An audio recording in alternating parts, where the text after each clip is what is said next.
여러분 안녕하세요. 반갑습니다. 이은하 교수의 문학TV입니다. 이준년 동화집 마음의 꽃다발을 함께 읽고 있습니다. 오늘 들려드릴 동화는 수기의 일기입니다. 수기는 일기장을 펴놓고 책상 앞에 앉았습니다.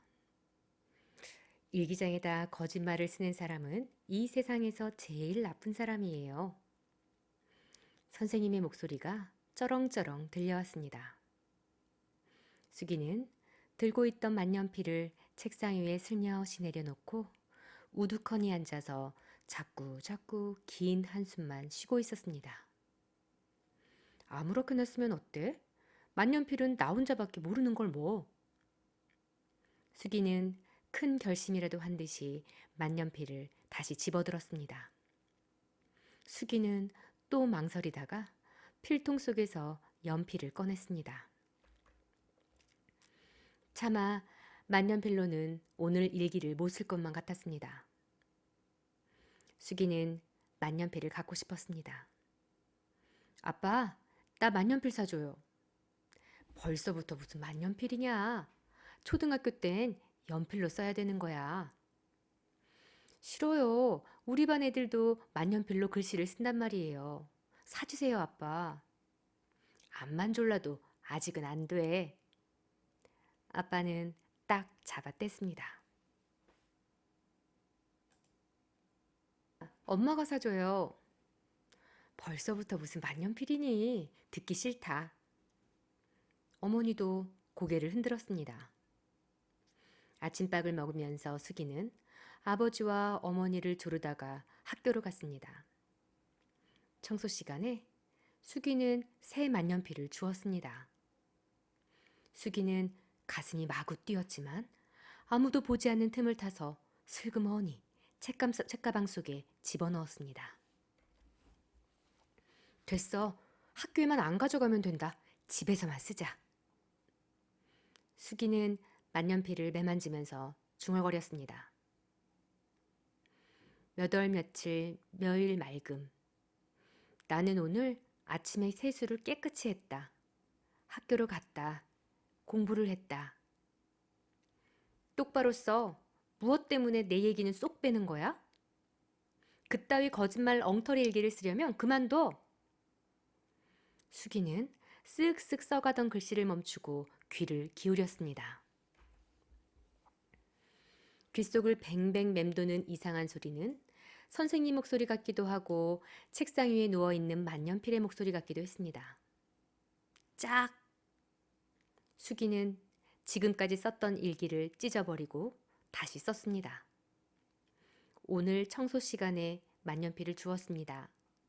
갖고 싶어서 주인을 찾아주지 않고 몰래 숨겨서 집으로 갖고 왔습니다. 바로 이 만년필이에요, 선생님. 수기는 만년필을 일기책 속에 끼워 넣고 오늘 하루의 일들을 반성했습니다. 수기의 일기 잘 들으셨어요? 아우, 수기의 마음이 왜 이렇게 잘 전달되고 가슴이 아플까요? 만년필을 갖고 싶은 수기는 뭔가를 쓰는 걸 좋아하는 친구라고 생각해요. 아, 연필도 있고 볼펜도 있는데 정말 잘 써지고 보기 좋은 만년필로 글을 쓰면 더 잘 써지고 기분이 좋아질 것 같고 그런 만년필을 갖고 싶은 꿈이 있었어요. 그런데 쉽게 가질 수는 없으니까 주운 만년필이 들어오는 순간 찾아주는 것보다 내가 좀 가지면 안 될까?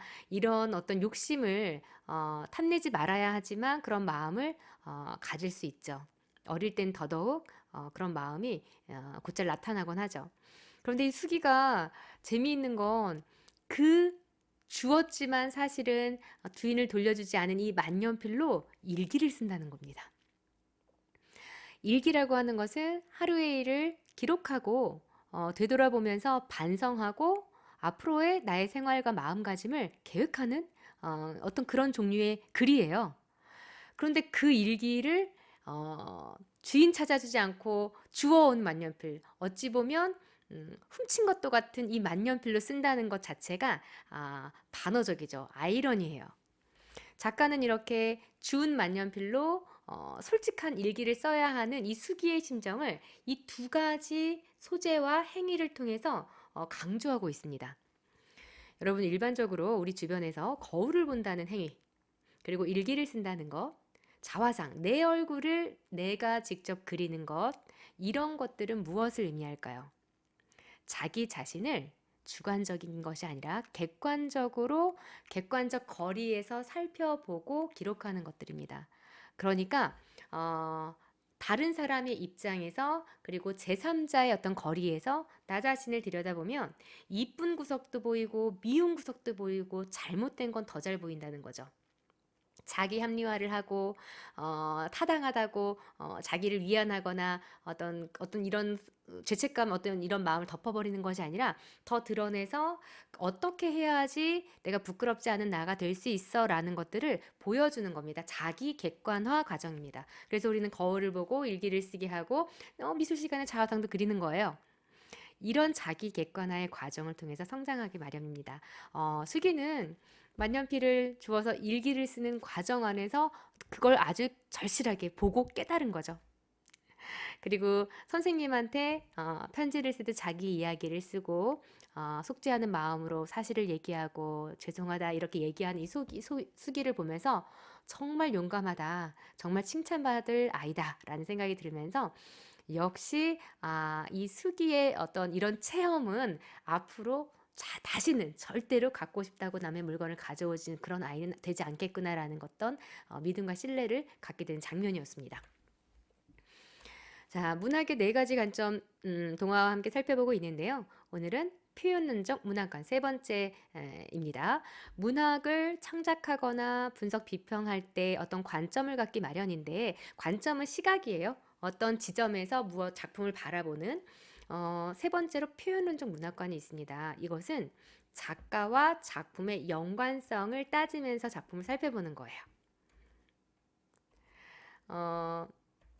모든 작가는 작품을 창작할 때 어떤 소재로 대상을 또는 인물을 가져오기 마련이고, 작가가 써서 독자하고 소통하게 되는 과정을 통해서 우리는 문학작품 또는 창작과 작품 독서 행위가 의미가 있는 것이고 계속 원활하게 돌아가고 있다고 살필 수 있는데요. 이 작가와 작품의 관계로서 어떤 연관성이 있고, 작가의 어떤 어린 시절, 작가의 어떤 문학관, 작가의 환경, 이런 것이 이 작품을 만드는데 어떻게 기여하고 어떤 연관이 있었을까, 이런 것들을 살피면서 작품을 분석하는 것을 표현론적 문학관이라고 합니다. 문학은 작가의 내면 세계, 세계관을 고스란히 드러내기 마련인데, 주요한 소재, 즐겨 쓰는 소재, 어떤 상황, 그리고 갈등을 만드는 구조, 그리고 드러내고자 하는 주제의식, 작가의 어떤 정신 같은 것들을 살필 수 있잖아요.